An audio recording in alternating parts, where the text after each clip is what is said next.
I can't believe how fast this summer flew by. It feels like I just came back from the Netherlands, but that was 2 months ago. My partner came to visit during this time, and we did a trip to the east coast of Canada, to the province of Nova Scotia. I've always wanted to check out this side of the country, but just didn't have the opportunity to. So I'm really glad I got to do this together. Driving across the scenic Cape Breton Island, witnessing the low tides of the Bay of Fundy, and learning about the Acadian heritage and history, of course, eating a lot of seafood. It was an incredible trip with memories I'll treasure forever.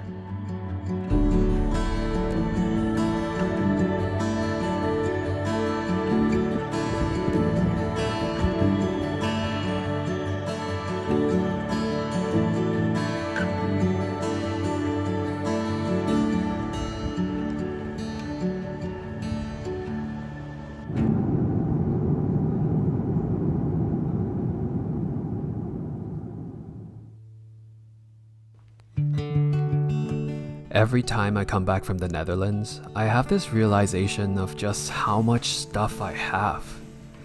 Being away for 3 months at a time really made me realize how little stuff I need in life. And the simple ways of the Dutch lifestyle really inspired me to take a deeper look at all the material things I still have.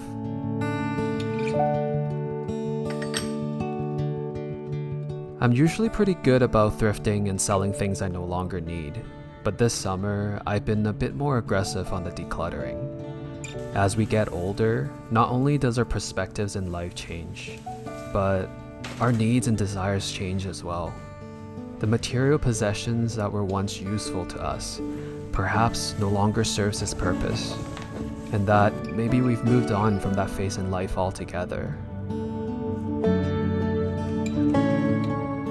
While we chase after things that the current version of ourselves want, we often forget about the things we accumulated in the past, and those soon turn into baggages weighing us down.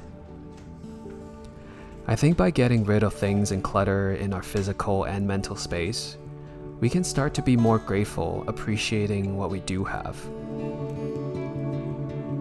It's easy to get caught up in this game of wanting more. Perhaps the first step towards finding inner peace starts with our surroundings and being intentional of what should stay and what we should let go of.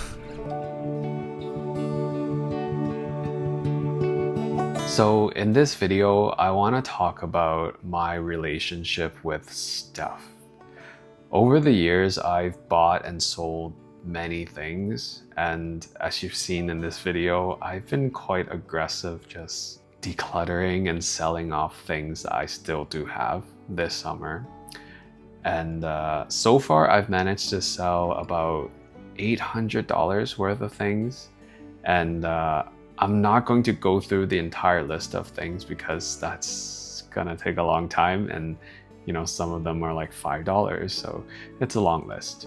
But what I want to do is reflect on some of these items and try to understand why I bought them in the first place. And maybe it'll give you an idea of the psychology of why we spend money, and hopefully we can break out of that cycle. So the speaker system you saw earlier in this vlog, I've always had this idea that because I have a TV, I need to pair it with a 5.1 surround sound system.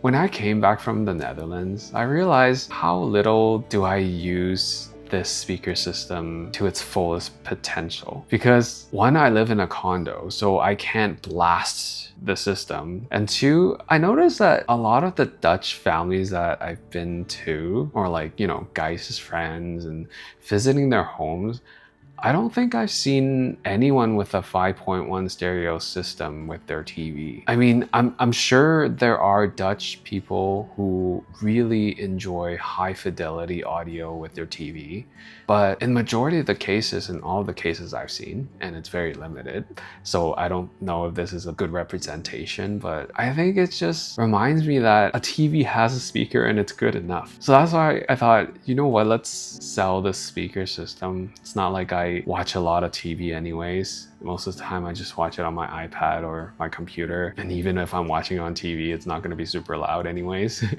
And then another thing that I sold that was of higher value is my Nintendo Switch system.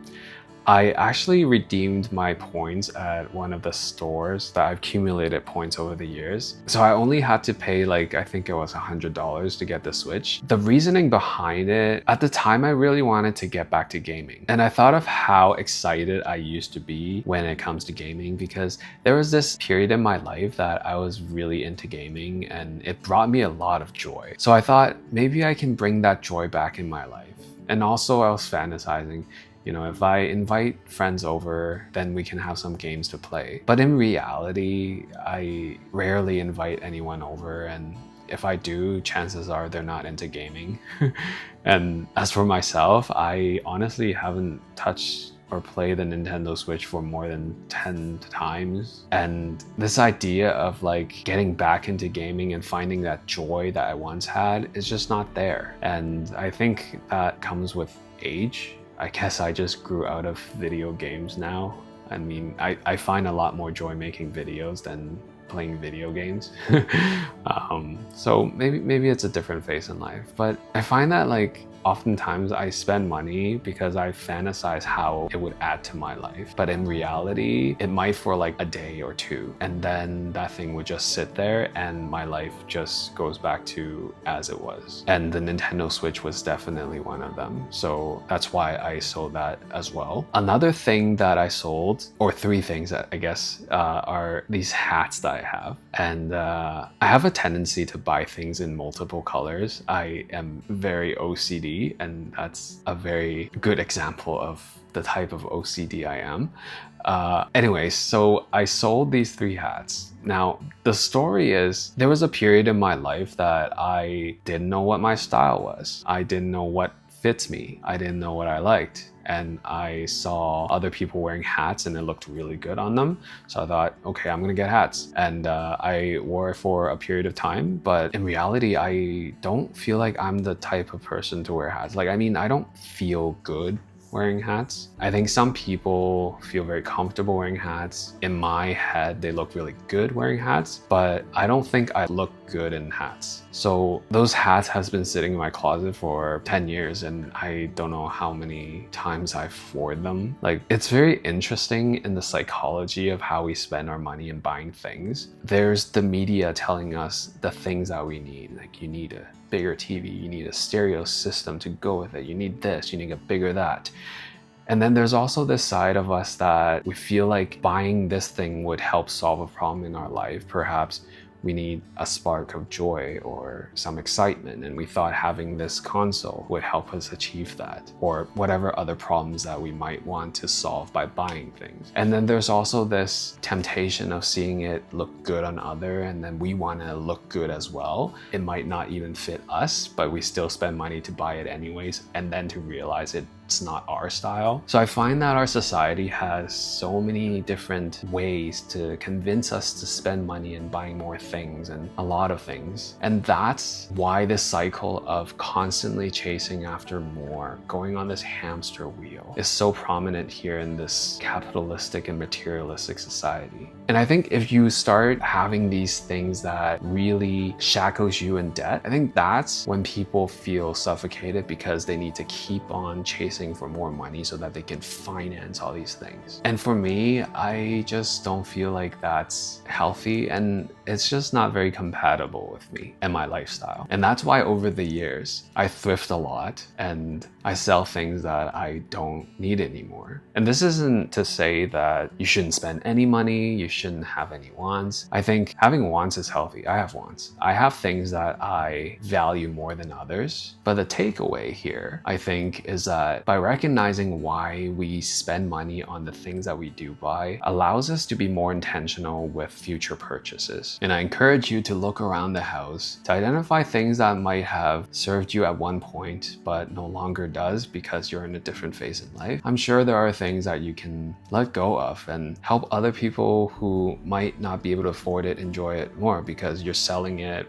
for cheaper because it's used, and it also benefits the environment. Especially with technology and gadgets, the longer you wait to sell it, the less it's worth. For example, like there's new consoles coming out every now and then, or phones, you know, and then the older versions becomes less and less valuable. And also, if you wait long enough, it might not even work anymore and it just goes to the landfill, which benefits no one. So that's my relationship with stuff. It's a work in progress, but by recognizing all these patterns of why I spend money on things really helps me to be more intentional with the future money that I do spend. And thanks for watching. I'll see you next time.